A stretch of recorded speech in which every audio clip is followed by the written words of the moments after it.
اور وہ 90s سے ایک ہی چلی آ رہی ہے جس کو دنیا اس طریقے سے انٹرپریٹ کرتی ہے کہ you are very cosy with Taliban, آپ لوگ بڑے قریب ہیں آپس میں.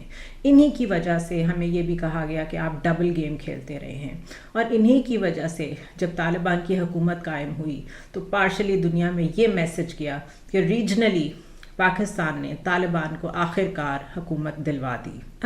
ابھی میں نے آپ سے کہا کہ دنیا آپ کے ایک ایک لفظ کو بہت سیریسلی لیتی ہے، تو میں آپ کو ایک رپورٹ کا بتاتی ہوں جو کہ امریکن کانگریس میں پیش کی گئی ہے، اور اس میں اس ساری سچویشن کو کیسے انالائز کیا گیا ہے. اور اگر وہ ساری سچویشن ٹھیک ہے، جو کہ ڈیفینیٹلی ٹھیک ہے، کیونکہ انٹیلیجنس رپورٹس اور جو ریسرچ ورک ہوتا ہے اس میں America is one of the best. وہ لوگ جنگیں ہار جائیں وہ ڈفرینٹ بات ہے، وہ زمین پہ گراؤنڈ ریالٹیز کو نہ سمجھیں اور ٹیکٹیکل لیول پہ چیزوں کو آپریٹ نہ کر سکیں وہ ڈفرینٹ بات ہے، بٹ ان کا انٹیلیجنس فیلئر بہت کم ہوتا ہے کیونکہ ٹیکنالوجی میں وہ ہم سے بہت آگے ہیں. تو ایک تو رائٹرز نے ہی رپورٹ کیا ہے کہ جو IS خراسان ہے، اسلامک اسٹیٹ خراسان، اس نے پاکستان ہیڈ آف مشن پہ حملے کی ذمہ داری قبول کی ہے. اور IS خراسان کے بارے میں آپ کو بریفلی بتا دوں کہ یہ اسلامک اسٹیٹ خراسان اس کو کہتے ہیں، اور یہ مڈل ایسٹ میں بنی تھی جماعت 2015 میں. اور سیریا میں اس کا ہم نے ایک بہت ہی بروٹل رول دیکھا، جس طریقے سے یہ عورتوں پہ ظلم کرتے تھے اور جس طرح وہاں انہوں نے ریکروٹ کیے لوگ. کئی برٹش مسلمز بھی چلے گئے تھے وہاں پہ جنگ لڑنے کے لیے. یہ وہی جماعت ہے. اب اگر اس کا فٹ پرنٹ افغانستان میں بھی آ رہا ہے تو یہ بڑی الارمنگ بات ہے، اور یہ آج کی بات نہیں ہے، یہ بات جب سے طالبان کی گورنمنٹ بنی ہے تب سے یہ بات کی جا رہی ہے، لیکن اس کے بارے میں پاکستان نے اور افغانستان کی گورنمنٹ نے مل کے ابھی تک کچھ نہیں کیا.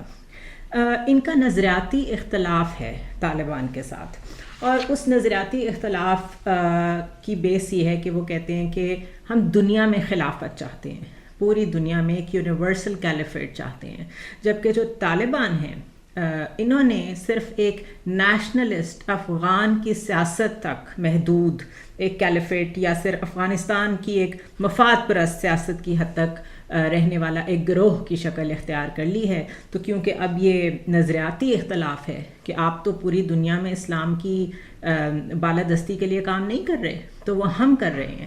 اس لیے ہوا یہ کہ جب طالبان گورنمنٹ میں آ گئے اور پولیٹیکل اینٹیٹی بن گئے تو اس کے بعد بہت سارے وہ جنگجو اور جہادی جو پہلے آن گراؤنڈ لڑ رہے تھے نیٹو فورسز سے افغانستان میں، اور جن کو ظاہر ہے حصہ نہیں ملا، جو طالبان کی فرسٹ ایئر کی لیڈرشپ تھی اس نے تو حکومت قائم کر لی، لیکن جو نیچے جنگجو تھے ان کو جب کرنے کو کچھ نہیں ملا تو انہیں ایک اور کاز چاہیے تھی.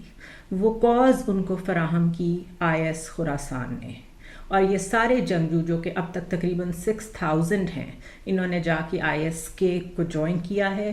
اور 2022 میں جتنے بھی بہت بڑے بڑے واقعات ٹیرر اٹیکس ایسے ہوئے ہیں افغانستان میں جو بہت مینشنیبل ہیں، وہ سب IS خراسان نے ہی اس کے ذمہ داری قبول کی ہے. اس کے علاوہ اگر صرف ایک انٹرنیشنل آؤٹ لک کی بات کر لیں کہ دنیا میں اس وقت کیا ڈسکس ہو رہا ہے پاکستان اور افغانستان کے بارے میں اور اس ریجن کے بارے میں، تو اس میں ایک تو TTP کو یاد رکھیں کہ جو کہ بینڈ آؤٹ فٹس ہیں گلوبلی جن کو ٹارگٹ کیا جا رہا ہے US کی طرف سے، ان آؤٹ فٹس میں TTP کا نام بھی آتا ہے. تو it is good luck for Pakistan کہ TTP اگر ہمارے خلاف بہت زیادہ جاتی ہے تو شاید ہمیں کچھ پرائز تو پے کرنی پڑے، لیکن US جو ہے وہ اس جنگ میں ایک دفعہ پھر ہمارے ساتھ کھڑا ہوگا. اس کے علاوہ ایک تھنک ٹینک ہے جس کا نام ہے کانگریشنل ریسرچ سروس. یہ ایک ڈیڈیکیٹڈ تھنک ٹینک ہے جو صرف کانگریس کو ہی رپورٹ کرتا ہے اور ان کے کہنے پہ ہی یہ ریسرچز مرتب بھی کرتا ہے. انہوں نے رپورٹ کیا ہے امریکن کانگریس کو کہ جو IS خراسان ہے اس کا ایک جو فٹ پرنٹ آ گیا ہے افغانستان میں، اس کو Taliban on their own handle نہیں کر سکتے، نہ تو ان میں کیپیبلٹی ہے نہ ان میں کیپیسٹی ہے. اس کی وجہ یہ ہے کہ ایک تو شاید ایک بہت لمبی چوڑی جنگ کے بعد اب وہ حکومت میں آئے ہیں تو وہ حکومت کرنا چاہتے ہیں، وہ کسی اور ملیٹنٹ یا بینڈ آؤٹ فٹ سے لڑنے کے لیے تیار نہیں ہیں. تو ان کی طرف سے بھی تھوڑا سا کمپلیسنٹ بیہیویئر دیا جا رہا ہے ملیٹنٹ آؤٹ فٹس کو، یا یوں کہیں کہ ایک ایزی گراؤنڈ دی جا رہی ہے کہ وہ جو کرنا چاہتے ہیں افغانستان میں کر لیں ایز لانگ ایز ان کی حکومت خطرے میں نہیں ہے. اس کے علاوہ اسی رپورٹ میں لکھا ہوا ہے کہ 1990 سے لے کر اب تک پاکستان اور طالبان کی ایک لانگ ہسٹری ہے اور ایک لانگ بارڈر ہے. اس کے علاوہ 10 لاکھ افغان مہاجرین ہیں جو پاکستان میں موجود ہیں, اور اگر ان سب چیزوں کو کمبائن کیا جائے تو یہ بڑا کمپلیکیٹڈ مسئلہ ہے. پاکستان کے لیے بھی اکیلے TTP کو فائٹ کرنا پاسبل نہیں ہے. اٹ سمپلی مینس کہ ہم بہت عرصے سے TTP سے اور طالبان سے مذاکرات بھی کر کے دیکھ چکے ہیں. سیز فائر کئی دفعہ ہوا, کئی دفعہ ختم ہوا, ہم اسکوائر ون پہ واپس آ جاتے ہیں. لیکن اس رپورٹ میں بھی یہی لکھا ہے کہ اب تک پاکستان کی پالیسی ٹورڈز افغانستان چینج نہیں ہوئی. اور یہ بہت عجیب بات ہے کہ حالات چینج ہو گئے ہیں. 2021 میں اگست میں طالبان کی حکومت قائم ہو گئی. آپ نے ان کے ساتھ ویسے ہی تعلقات قائم کیے, بلکہ بڑی خوشیاں منائی گئی تھیں ہمارے ملک میں. ہم تب بھی یہی کہتے تھے کہ once a terrorist always a terrorist, کیونکہ ملیٹنسی اگر آپ کے اندر موجود ہے تو وہ آپ کو حکومت کرنے کا بھی موقع دے گی, تو وہ ملیٹنسی کے ذریعے ہی کرنے کا موقع دے گی. تو اپنی رٹ اسٹیبلش رکھنے کے لیے اگر طالبان ابھی تک وہاں افغانستان میں ملیٹنٹس کو اوپن اسپیس دے رہے ہیں تو یہ ہمارا پالیسی فیلئر ہے. ہم نے ابھی تک بالکل ری لک کرنے کی کوشش نہیں کی. ہم نے ابھی تک اس کو ایون اپنے میڈیا پہ بھی ڈسکس کرنا نہیں شروع کیا. اس کے علاوہ جو فینسنگ ہوئی, بارڈر مینجمنٹ ہوئی, ہم نے سنا کہ اس سے بہت فرق پڑے گا. بظاہر اس سے بھی فرق نہیں پڑ رہا, کیونکہ سوات میں لوگ کہہ رہے ہیں کہ لوگ واپس آ رہے ہیں, TTP کے لوگ, اور وہاں سیٹل ہونے کی کوشش کر رہے ہیں.